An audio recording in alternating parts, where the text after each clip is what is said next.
نصب الجبال خلق البر أجر البحر بعظيم قدرته نور الشمس والقمر أنطق الشجر والحجر سبحانه ما أعظم شأنه لا يحد ولا يتصور خلق العلم خلق الجهل خلق الحق خلق الباطل خلق العلو خلق الصفر خلق اليوم خلق الليل خلق النور خلق الظلمة خلق الهداية خلق الضلال خلق الشقاوة خلق السعادة خلق الحياة خلق الموت خلق الأضداد نشهد أنه لا إله إلا هو وحده لا شريك له في ألوهيته ولا في ربوبيته ولا في معبوديته ولا في محموديته ولا في مسجوديته لا في ملكه ولا في ملكه ولا في ملكوته لا في جبره ولا في جبروته لا في عظمته ولا في عظموته لا في رحمته ولا في رحموته لا في عطائه ولا في إنعامه ولا في إحسانه ولا في امتنانه ونشهد أن سيدنا ومولانا محمدا عبده ورسوله الذي بعثه الله عز وجل وأرسله بالرسالة والهداية والدراية والوقاية والعناية والأمانة والصداقة بعثه الله عز وجل بالإمامة والقيادة والسيادة الذي بلغ الرسالة ونصح الأمة كشف الغمة وعبر الغمة الذي بعثه الله عز وجل إلى جميع الناس والجان بشيرا ونذيرا بعثه الله عز وجل إلى سائر البرية الرحمة كان تكلمه رحمة صمته رحمة منامه رحمة يقظته رحمة حياته رحمة مماته رحمة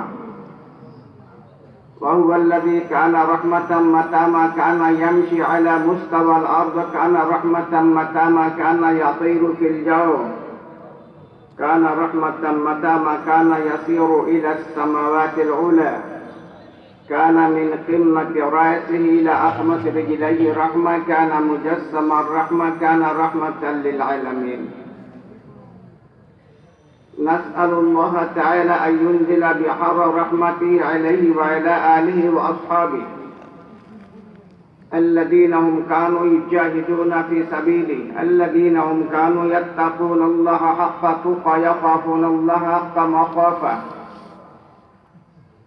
وهم الذين كانوا يحبون النبي صلى الله عليه وسلم حق محبة يعرفونه حق معرفة وهم الذين كانوا يفدون بآبائهم وبأمهاتهم وبأولادهم وبأوطانهم وببلادهم وبميلادهم حتى بأنفسهم في حبه وحب نبيه وهم الذين كانوا يفتتون يشتتون يمزقون كل السلطة والسيطرة الطاغوتية والشيطانية عن وجه الأرض بركوز أرجلهم لا يخافون في الله لومة لائم وهم الذين كانوا يرون وجه النبي صلى الله عليه وسلم المتلالى يركعون مع ركوعه يسجدون مع سجوده وهم الذين كانوا يبلغون كل ما جاء به النبي صلى الله عليه وسلم من الهدى والسنن من مكة المكرمة إلى المدينة المنورة من الغرب إلى الشرق من الشرق إلى الغرب من الجنوب إلى الشمال من الشمال إلى الجنوب من أفق إلى أفق بالأقوال والأفعال والأعمال والأحوال وبكل معاشرة من غير تحريف وتبديل ومن غير تغيير صلى الله تعالى عليه وعليهم ومن اهتدى بهديه ومن استنى بسنته ومن تخلق بأخلاقه ومن تزين بتدينه ومن تدرس بتدريسه ومن نجح بحبه واتبع حق اتباعه علماء أمته وفقهاء ملته وسلم تسليما كثيرا كثيرا. أما بعد فأعوذ بالله من الشيطان الرجيم. بسم الله الرحمن الرحيم. وما أرسلناك إلا رحمة للعالمين.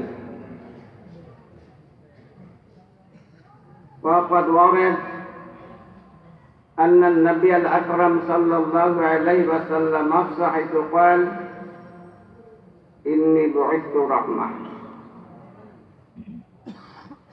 নয়াগ্রাম সুন্নাহ সমাজ কল্যাণ সংস্থা এর উদ্যোগে আয়োজিত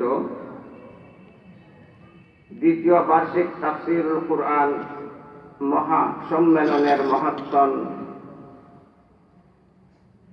জনাব সভাপতি, সমাগত কুরআন সুন্নাহ ধারক বাহক, হেফাজতে কুরআনের জন্য নিবেদিত প্রাণ সম্মানিত উলামায়ে কেরাম, ঈমান দীপ্ত মুরব্বিয়ান,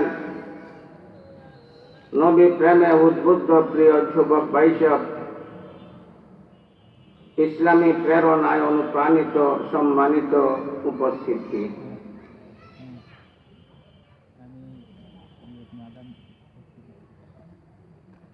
নবী করিম সাল্লাল্লাহু আলাইহি ওয়াসাল্লামের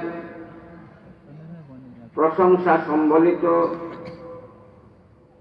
অত্যন্ত হৃদয়গ্রাহী একটি কবিতা আপনাদের সামনে আবৃত করা হয়েছে। ওই কবিতাটি আমাকে অন্যদিকে নিয়ে গেছে। মনে মনে একটা লক্ষ্য ছিল, আগে যে একটা ছেলে পবিত্র কুরআন শরীফের কিছু আয়াত তিলাওয়াত করেছে, ওইগুলোর মর্মকে সামনে নিয়ে আপনাদের সামনে কিছু আলোচনা করব। কিন্তু এই কবিতার আবৃত্তির পরে আমার মনটা ভিন্ন দিকে চলে গেছে। সেই হিসেবে নবী করিম সাল্লাল্লাহু আলাইহি ওয়াসাল্লামের পরিচিতি সম্বলিত আয়াতটি আপনাদের সামনে তিলাওয়াত করেছি।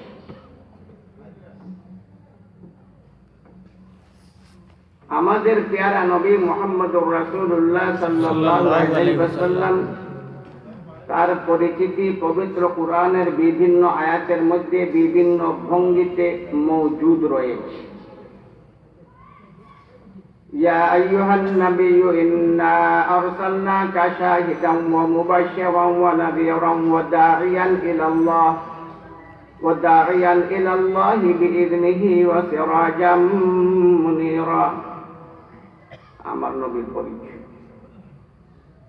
মুহাম্মাদুর রাসূলুল্লাহ, আমার নবীর পরিচয়।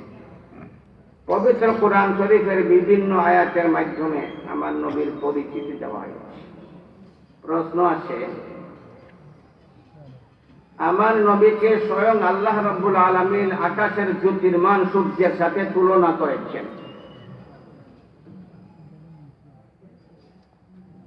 তবে মা আয়েশা সিদ্দিকা রাদিয়াল্লাহু তাআলা আনহা এর ব্যাখ্যায়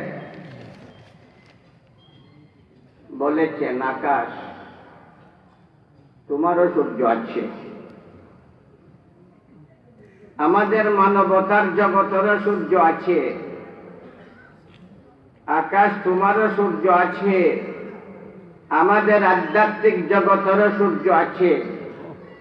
আকাশ তোমারও সূর্য আছে, আমাদের নবুয়তের জগতেরও সূর্য আছে। তবে আকাশ, তুমি মনে করো না আমাদের নবুয়তের সূর্য তোমার সূর্যের মতো।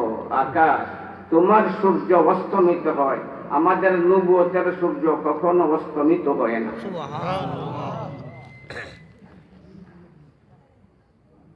আমার নবী আকাশের সূর্যের চেয়েও আরো উচ্চ। আমার নবীর অস্তিত্ব আকাশের সূর্যের চেয়েও আরো প্রস্ফুট, আরো স্বচ্ছ, আরো নিখুঁত, আরো নির্মল।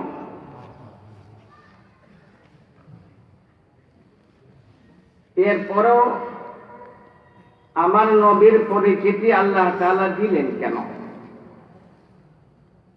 আমার নবীর অস্তিত্ব এত পরিষ্কার, শুধু জীব নয় বরং নির্জীবও আমার নবীকে চিনত। পাথরও আমার নবীকে চিনত না চিনত না? নির্জীব স্তম্ভ আমার নবীকে চিনত না চিনত না? বলুন না।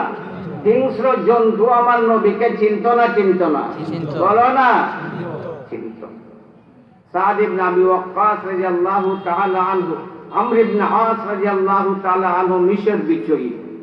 আমর ইবনে আস আমার নবীর একজন সাহাবা। আমর ইবনে আস প্রধান সেনাপতি। মিশর জয়ের সময় যখন তার সাধারণ সেনাদিগকে ছাউনি নির্মাণের নির্দেশ দিলেন, ওইখানে ছিল হিংস্র জীবজন্তুর বাস। পা রাখার মতো সুযোগ ছিল না, নিজেদের কোনো নিরাপত্তা ছিল না। সেনারা আমর ইবনে আস রাদিয়াল্লাহু তাআলা আনহুর কাছে অভিযোগের সুরে বলতে লাগলেন, আমরা ছাউনি নির্মাণ করব শত্রুদের সাথে যুদ্ধ করার জন্য।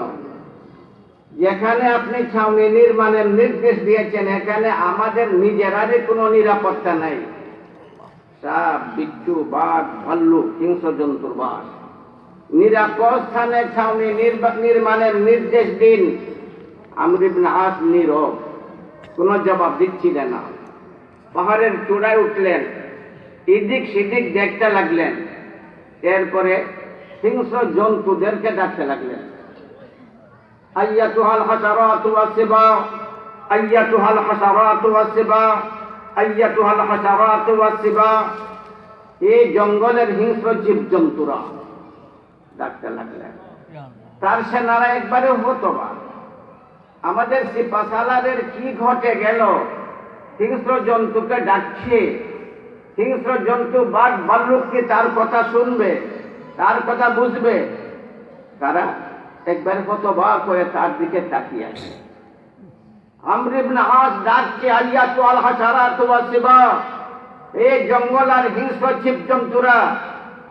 এরপরে তার নিজের পরিচিতি দিলেন, নাহনু আসহাবু রাসূলিল্লাহ সাল্লাল্লাহু আলাইহি ওয়াসাল্লাম। তার বংশের পরিচয়ে পরিচিতি দিলেন না, তার মাতা পিতার পরিচয়ে পরিচিতি দিলেন না, দেশের নাম দিয়ে পরিচিতি দিলেন না। পরিচিতি দিলেন নবীর সম্বন্ধের মাধ্যমে। আমরা নবীর সাহাবা। কার সাহাবা? বলো না।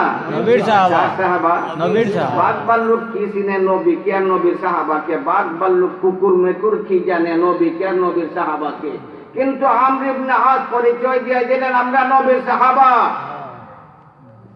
আমরা এখানে থাকতে চাই, তোমরা ওই জায়গা ছেড়ে চলে যাও। আমরা এখানে থাকতে চাই, আমরা নবীর সাহাবা, আমরা এখানে থাকতে চাই, তোমরা চলে যাও। নির্দেশ পাওয়া মাত্র বাঘ ভাল্লুক সাপ বিচ্ছু সবাই দলে দলে ওই জঙ্গল ছেড়ে অন্যত্রে চলে যেতে শুরু করলো। বোঝা গেল নবীকেও হিংস্র জীবজন্তু চিনে, নবীর সাহাবাকেও চিনে। যারা নবীর সাহাবাকে সঠিকভাবে চিনে না, ওরা হিংস্র জন্তুর চেয়ে আরো জঘন্য। ঠিক।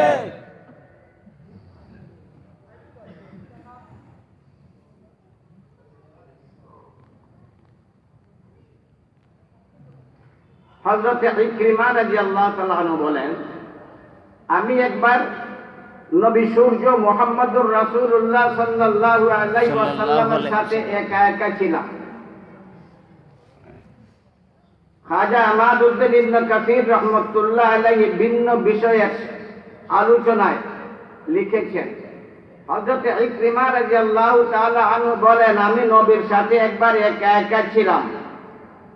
এই একা একা হওয়াকে আমি নিজের জন্য বিরাট একটা নিয়ামত মনে করতে লাগলাম। সুবহানাল্লাহ। কারণ আমরা নবীর জ্যোতির্মান চেহারা চোখ ভরে দেখার সুযোগ পেতাম না, মুখ ভরে তার সাথে কথা বলার সুযোগ পেতাম না। একাকী আমি নবীর সাথে ছিলাম। আমি আমার মন ভরে আমার নবীর দীপ্তিমান চেহারা দেখার সৌভাগ্য লাভ করলাম। আমি একা একা আমার নবীর মধুমাখা কথা শোনার সুযোগ পেয়ে গেলাম। আমি আমার চোখ করে নবীকে দেখার সৌভাগ্য লাভ করলাম। সে নিয়ে আমি ছিলাম বড় গর্বিত। এক মুহূর্তে আমি আমার নবীকে লক্ষ্য করে বলতে লাগলাম, ইয়া রাসূলুল্লাহ, আপনার কতই না মুজিজা আছে, একটা মুজিজা আমাকে দেখান। আমার নবী কোনো উত্তর দিলেন না। এদিক সেদিক দেখতে লাগলেন, কখনো ডান দিকে, কখনো বাম দিকে, কখনো সামনের দিকে। আমরা দাঁড়িয়েছিলাম একটা পুকুরের পারে, একটা হাউজের পারে। আমি আমার নবীর জ্যোতির্মান চেহারার দিকে পলকহীন দৃষ্টিতে তাকিয়ে থাকলাম। ভাবতে লাগলাম আমার নবীর কি হয়ে গেল। এদিক সেদিক তাকাচ্ছেন, আমার জিজ্ঞাসার কোনো জবাব দিলেন না। কিছুক্ষণ পরে হঠাৎ করে বিরাট একটা পাথর ছিল অপর পারে, ওই পাথরকে ডাকতে লাগলেন, আইয়াতুহাস সাখরাতুল উজমা, আইয়াতুহাস সাখরাতুল উজমা, আইয়াতুহাস সাখরাতুল উজমা। এই বলে পাথরকে ডাকতে লাগলেন আমার নবী। আমি একবারে হতবাক, ওয়াজবা, বিস্ময়ের ব্যাপার। আমার নবী পাথরকে ডাকছেন। পাথরের তো কান নাই, পাথরের চোখ নাই, পাথরের প্রাণ নাই, ওই পাথরকে আবার আমার নবী ডাকছেন। অদ্ভুত ব্যাপার। হতবাক হয়ে আমি নবীর চেহারার দিকে তাকিয়ে থাকলাম। আমার নবী কয়েকবার ডাকতে লাগলেন, আইয়াতুহাস সাখরাতুল উজমা, আইয়াতুহাস সাখরাতুল উজমা, আইয়াতুহাস সাখরাতুল উজমা। হে বড় পাথর, হে বড় পাথর, হে কঠিন পাথর। এরপরে আমার নবী নির্দেশ জারি করে দিলেন, ওই পাথরের উপর বলতে লাগলেন, পাথর তুমি আমার কাছে চলে আসো। সুবহানাল্লাহ। ইকরিমা রাদিয়াল্লাহু তাআলা আনহু বলেন, পুকুরের অপর পার থেকে ওই পাথর, বিরাট পাথর, পানির উপর দিয়ে সাঁতার কেটে চোখের পলকে আমার নবীর পার কাছে এসে দাঁড়িয়ে গেল। সুবহানাল্লাহ। ইকরিমা বললেন, আমার নিজের চোখ দ্বারা দেখলাম। আমি একা দেখছি, আর কেউ দেখছে না। আমি একা দেখছি, এই মজাটা আমি একাই নিলাম, দেখলাম। আমার নবীর পার কাছে এসে ওই নির্জীব পাথর চুপ করে বসে থাকলো না, তার মুখ ফুটে গেল। ওই পাথর চিৎকার করে বলতে লাগলো, আশহাদু আল্লা ইলাহা ইল্লাল্লাহ ওয়া আশহাদু আন্নাকা রাসূলুল্লাহ, আশহাদু আল্লা ইলাহা ইল্লাল্লাহ ওয়া আশহাদু আন্নাকা রাসূলুল্লাহ, আশহাদু আল্লা ইলাহা ইল্লাল্লাহ ওয়া আশহাদু আন্নাকা রাসূলুল্লাহ। আল্লাহু শাহাদাত দিতে লাগলো। আমি হতবাক হয়ে পাথরের কলিমা শুনতে লাগলাম। একবার পাথরের দিকে তাকাই, আরেকবার আমার নবীর দীপ্তিমান চেহারার দিকে তাকাই। কিছুক্ষণ পর আমার নবী ওই পাথরের প্রতি আবার বলতে লাগলেন, যথাস্থানে প্রত্যাবর্তন করো, যেখানে ছিলে সেখানে ফিরত চলে যাও। ইকরিমা বলেন, আমি দেখলাম চোখের পলকে পানির উপর দিয়ে ওই পাথর স্থানে ফিরত চলে গেল। সুবহানাল্লাহ। পাথর চিনে নবীকে, বলো না? নির্জীব পাথর নবীকে চিনে না চিনে না? বলো না। নির্জীব পাথর নবীকে চিনে না চিনে না? পাথরও আমার নবীকে চিনে, বৃক্ষ আমার নবীকে চিনে, গাছ আমার নবীকে চিনে, প্রাণহীন স্তম্ভ আমার নবীকে উস্তুয়ানায় হান্নানা চিনে না চিনে না? বলো না, চিনে না চিনে না? এর দ্বারা বোঝা গেল আমার নবীকে সব কিছু চিনে। মানব দানব চিনার মধ্যে ভুল করে, কিন্তু আল্লাহর অন্যান্য সৃষ্টি আমার নবীকে চিনার মধ্যে ভুল করে না। আমার নবীর অস্তিত্ব এত পরিষ্কার, এত নিখুঁত, এত সত্য। সূর্যের চেয়ে বেশি না কম? বলো না, সূর্যের চেয়ে বেশি না কম? বেশি। ওই সূর্যকে শিক্ষিত, অশিক্ষিত, জ্ঞানী, অজ্ঞানী সবাই চিনে না চিনে না? মানুষ এবং হিংস্র জীবজন্তু তারাও চিনে না চিনে না? সবই সূর্যকে চিনে না। শুধু গরু গাধা না, গরু গাধাও সূর্য চিনে, বলেন না? আপনাদের এলাকায় গরু আছে না? গরুও সূর্য চিনে না চিনে না? গরুও সূর্যকে চিনে। ওই সূর্যের চেয়ে আমার নবীর অস্তিত্ব আরো পরিষ্কার, আরো স্বচ্ছ। যে আমার নবীকে চিনে না, সে গরুর চেয়ে আরো জঘন্য। চিনবে না কেন? তবে প্রশ্ন, সূর্যকে শিক্ষিত অশিক্ষিত সবাই চিনে। সূর্যকে চেনার জন্য স্কুল কলেজ ভার্সিটিতে পড়ার কোনো প্রয়োজন হয় না, সূর্যের পরিচিতি দেওয়ার কোনো প্রয়োজন হয় না। ওই সূর্যের চেয়ে যেহেতু আমার নবীর অস্তিত্ব আরো পরিষ্কার, তাহলে আল্লাহ পবিত্র কোরআনের মাধ্যমে আমার নবীর পরিচয় দিলেন কেন? প্রশ্ন আসে না? আসে না? বলো না? আসে। আপনারা বলছেন সূর্যকে সবাই চিনে, ওইটা একটা স্বাভাবিক ধারণা। সূর্য মানুষের গোলাম। কার গোলাম? বলো না, জোরে বলো না। সূর্য মানুষের গোলাম।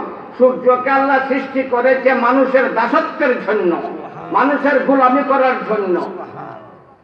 বাধ্যতামূলক গোলাম, শুধু গোলাম নয়, বাধ্যতামূলক গোলাম মানুষের সেবার জন্য। ওই সূর্যকে একগুলো মানুষ প্রভু বলে বিশ্বাস করে। বলো না, করে না? করে না? তাহলে গোলামকে প্রভু বলে বিশ্বাস করলো, চিনলো। বলুন না, সূর্যকে চিনলো? চিনলো না, সূর্যকে চিনলো না। অনেক জ্ঞানী গুণী মানুষ মহাশূন্য প্রদক্ষিণ করে, কিন্তু সূর্যকে প্রভু বলে বিশ্বাস করে। অনেক মানুষ বড় বড় শিক্ষিত গঙ্গাকে চিনে, গঙ্গায় প্রস্রাব করে, ওই গঙ্গাকে আবার প্রভু বলে বিশ্বাস করে। আছে না নাই? বোঝা গেল মানুষ পাথরকে চিনার ব্যাপারেও ভুল করে, গাভীকে চিনার ব্যাপারেও ভুল করে। গাভী চিনেন আপনারা? বলো না, চিনেন না? চিনেন না? রশির দ্বারা গোয়াল করে বেঁধে রাখে, তার নিজস্ব কোনো স্বাধীনতা নাই, গাভীকে ব্যবহার করে। ওই গাভীকে আবার ভগবান বলে বিশ্বাস করে। করে না? করে না? তাহলে চিনলো? বলো না? বোঝা গেল মানুষ এমন অদ্ভুত জাতি। মানুষ গাছ বৃক্ষকে চিনার ব্যাপারেও ভুল করে, পাথরকে চিনার ব্যাপারেও ভুল করে, গঙ্গাকে চিনার ব্যাপারেও ভুল করে, সূর্যকে চিনার ব্যাপারেও ভুল করে। ভুল করে না? করে না? এত স্পষ্ট একটা সৃষ্টি, ওকে চিনার ব্যাপারে মানুষ ভুল করে, সুতরাং আমার নবীকে চিনার ব্যাপারেও মানুষ ভুল করবে। সেই ভুলের সংশোধনের জন্য আল্লাহ রাব্বুল আলামিন বিভিন্ন ভঙ্গিতে পবিত্র কোরআনের বিভিন্ন আয়াতের আলোকে আমার নবীর পরিচিতি দিয়েছেন। আমার নবীকে চিনে, সব কিছু চিনে, তবে চিনার মধ্যে ভুল আছে না নাই? বলো না? আছে। একগুলো মানুষ বিশ্বাস করে আমার নবীর পাপ আছে। নাউজুবিল্লাহ। নবী পাপী। নাউজুবিল্লাহ। ছোট পাপ তার আছে, বড় পাপ তার আছে, সগীরা গুনাহ তার আছে, কবিরা গুনাহ তার আছে। নাউজুবিল্লাহ। তাদের অটল বিশ্বাস, তাদের লিখনি, তাদের সাহিত্য, তাদের আকীদা বিশ্বাস, তাদের কথা, ওই সবগুলার দ্বারা তারা প্রমাণিত করতে চায় নবীরও পাপ আছে। ছোট পাপ শুধু নয়, বড় পাপও আছে। নাউজুবিল্লাহ। তাদের কাছেও প্রমাণ আছে। তারা বলে তোমরা অন্ধ, তোমরা কোরআন শরীফ জানো না। যদি কোরআন শরীফ পড়তে তাহলে নবীকে নিষ্পাপ বলতে না।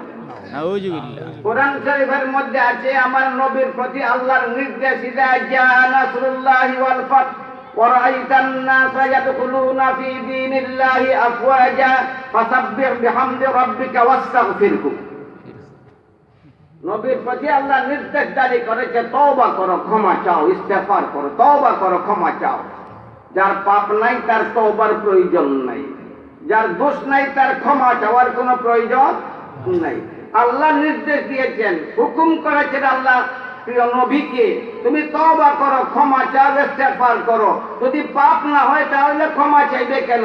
যদি দোষ না হয় তাহলে ক্ষমা চাইবে কেন? যদি গুনাহ না হয় তাহলে তওবা করবে কেন? সুতরাং ওয়াস্তাগফিরহু প্রমাণ করে নবীর বিরাট বিরাট পাপ ছিল। নাউজুবিল্লাহ। নবীর পাপ। আপনাদের ধারণায় কি নবী পাপী না নিষ্পাপ? নিষ্পাপ। জোরে বলো না। নিষ্পাপ। আরো জোরে বলো না। নিষ্পাপ। তাদের দলিলের জবাব পরে দিব। আমাদের ছাত্রদেরকে আমাদের মুহাদ্দিসিনে কেরাম পড়ান, ونضع الموازين القسط ليوم القيامة فلا تظلم نفس شيئا وإن كان مثقال حبة من خردل أتينا بها وكفى بنا حاسبين আল্লাহ তাআলা একটা বিরাট পাল্লা সৃষ্টি করে রাখছেন মানুষের জীবনের সওয়াব এবং গুনাহকে পরিমাপ করার জন্য। বিরাট পাল্লা, বিরাট আল্লাহ বলো না, বিরাট পাল্লা। সাত জমিন সাত আসমান যদি ওই পাল্লার ভিতরে ঢুকাইয়ে দেওয়া যায় তাহলে ধরে নিবে। তাহলে পাল্লাটা ছোট না বড়? বলুন না, অনেক বড়। ওই পাল্লার দ্বারা আল্লাহ তাআলা পরিমাপ করবেন মানুষের পাপ এবং মানুষের সওয়াব।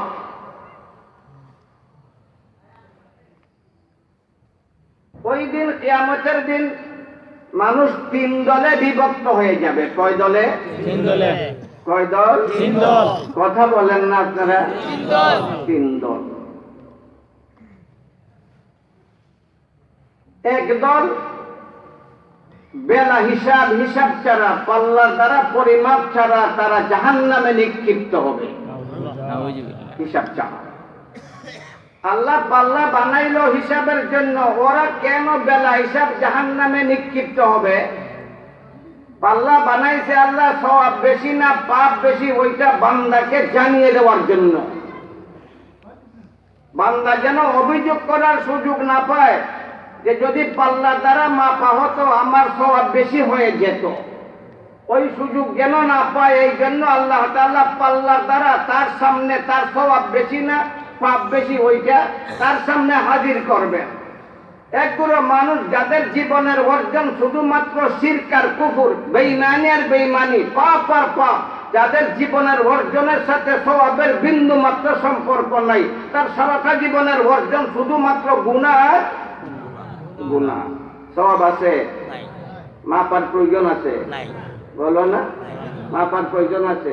কোনটা বেশি কোনটা কম দুটো উভয়টা থাকলে না মাপিয়া দেখানোর প্রয়োজন? তার তো শুধু আছে পাপ আর বলো না, মাপার প্রয়োজন আছে? বলো না, জোরে বলো না, মাপার প্রয়োজন নাই। সুতরাং বেলা হিসাব ওদেরকে জাহান্নামে নিক্ষেপ করা হবে। ওরা হচ্ছে ওই সকল কাফির, মুশরিক, বেঈমান, পাপী যাদের জীবনের বর্জন শুধুমাত্র পাপ আর পাপ। নাই কি? বলো না, নাই কি? নাই কি? আছে কি? শুধু পাপ। আছে কি? সুতরাং মাপার কোনো প্রয়োজন নাই। তাই বেলা হিসাব তারা জাহান্নাম, বেলা হিসাব তারা জাহান্নাম। আরেকটা দল তারা যাবে বেলা হিসাব জান্নাতে। সুবহানাল্লাহ। কোথায় যাবে? জান্নাতে। বলো না, জান্নাতে। ভাগ্যবান তারা যারা বেলা হিসাব যাবে জান্নাতে। বলো না, জান্নাতে। ওরা বেলা হিসাব জান্নাতে যাবে কেন? আপনারাই তার জবাব দেন। একটা দল বেলা হিসাব গেল জাহান্নামে, এই জন্য বেলা হিসাব গেল তাদের জীবনের অর্জনের মধ্যে সব বলতেই নেই। আরেকটা দল যাবে জান্নাতে বেলা হিসাব। তারা বেলা হিসাব জান্নাতে যাবে কেন? তাদের পাপ নাই, তাদের কোনো গুনাহ নাই। বলো না, গুনাহ নাই। তাদের কোনো গুনাহ নাই, তাদের কোনো গুনাহ নাই। বড় গুনাহও নাই, ছোট গুনাহও নাই। গুনাহ বলতেই নাই। যদি সামান্য থাকতো, ফামান ইয়ামাল মিসকালা যাররাতিন খায়রান ইয়ারা ওয়া মান ইয়ামাল মিসকালা যাররাতিন শাররান ইয়ারা। সামান্য সওয়াব পাপ থাকলো পাল্লা দ্বারা পরিমাপ করা হবে। ওরা বেলা হিসাব যাবে জান্নাতে, বোঝা গেল তাদের বিন্দু মাত্র পাপ নাই। বেলা হিসাব যারা যাবে জান্নাতে তাদের সামান্যতম গুনাহও নাই। বলো না, তাহলে তারা পাপী না নিষ্পাপ? পাপী না নিষ্পাপ? পাপী না নিষ্পাপ? ওরা কারা? তারা হবেন নবী রাসূলের দল। সুবহানাল্লাহ। কার দল? নবী রাসূল। বলো না, নবী রাসূলের দল। নবী রাসূলের দল। বোঝা গেল নবী রাসূলের পাপ আছে? বলো না, নাই। পাপ আছে? নাই। তবে মনটাই মানে না, মনটাই মানে না। কেন মানে না? আদম আলাইহিস সালামকে আল্লাহ তাআলা পাপ করার কারণে জান্নাত থেকে বাহির করে দিয়েছিলেন। নাউজুবিল্লাহ। অন্যান্য নবীর যদিও পাপ না থাকে তাহলে আদমের পাপ কমপক্ষে ওইটা পরিষ্কার। যদি পাপ না করতো তাহলে আল্লাহ আদমকে জান্নাত থেকে বাহির করে দিতেন না। ওই বিষয়টা আমাদের মনের মধ্যে প্রশ্ন সৃষ্টি করে। আদমের ব্যাপারে আমার নবীর একটা হাদিস আছে, বলুন না? শুক্রবার দিনের মর্যাদা বেশি না বেশি না? তাহলে কিয়ামত পর্যন্ত তার কবরের আযাব মাফ। এত মর্তবা শুক্রবার দিনের। কেন এত মর্তবা? শুক্রবার চারটা কারণে শুক্রবার দিনের মর্যাদা আমরা জানতে পারলাম আমার নবীর ভাষায়। কার ভাষায়? বলো না। আমরা তো জানি না শুক্রবারের মর্তবা কেন। শুক্রবারে যে সূর্য, শনিবারে ওই সূর্য, রবিবারে ওই সূর্য, একই সূর্য প্রত্যেক দিন উদয় হয় আর ডুবে। তবে শুক্রবারের মর্যাদা কেন আমরা জানি না। আমার নবী বলেছেন শুক্রবার সপ্তাহের শ্রেষ্ঠতম দিন এবং সবচেয়ে শ্রেষ্ঠ দিন এই জন্য শুক্রবার দিনে আল্লাহ আদমকে সৃষ্টি করেছে, আদমকে আল্লাহ জান্নাতে ঢুকাইছে, আদমকে আল্লাহ জান্নাত থেকে বাহির করেছে এবং শুক্রবারে কিয়ামত প্রতিষ্ঠিত হবে। এই চার কারণে শুক্রবার দিনের মর্যাদা সকল দিনের চেয়ে বেড়ে গেছে। সুবহানাল্লাহ। বোঝা গেল জান্নাত থেকে আদমকে বাহির করা এইটাও একটা মর্তবার ব্যাপার, বলো না? নবীর ভাষায় বোঝা গেল আদমকে জান্নাত থেকে বাহির করে দেওয়া এটা আদমের জন্য সম্মান না অপমান? পুরস্কার না তিরস্কার? বলো না। পুরস্কার না তিরস্কার? পাপ করলে পুরস্কার পাওয়া যায়, পাপ করলে গুনাহ করলে পুরস্কার পাওয়া যায়। বোঝা গেল আদমের কোনো গুনাহ নাই, বলো না? আমার নবী কোরআন শরীফ বেশি বুঝে না, আপনি আর আমি বেশি বুঝি নবী, বলো না? আমার নবীর ভাষায় আদমকে জান্নাত থেকে বাহির করে দেওয়া ওইটা আদমের জন্য পুরস্কার, ওই দিনটাও হয়ে গেছে পুরস্কৃত। ওইটা আদমের জন্য মর্যাদা, ওই দিনটাও হয়ে গেছে মর্যাদাওয়ালা। ওইটা আদমের জন্য সম্মান, কখনো আদমের জন্য অপমান নয়। পাপ করার পরে মর্যাদা হয় না, পাপ করার কারণে অসম্মানী হয়, অপমান হয়। আমার নবীর ভাষায় আদমকে জান্নাত থেকে বাহির করে দেওয়া ওইটা অপমান নয়, বড়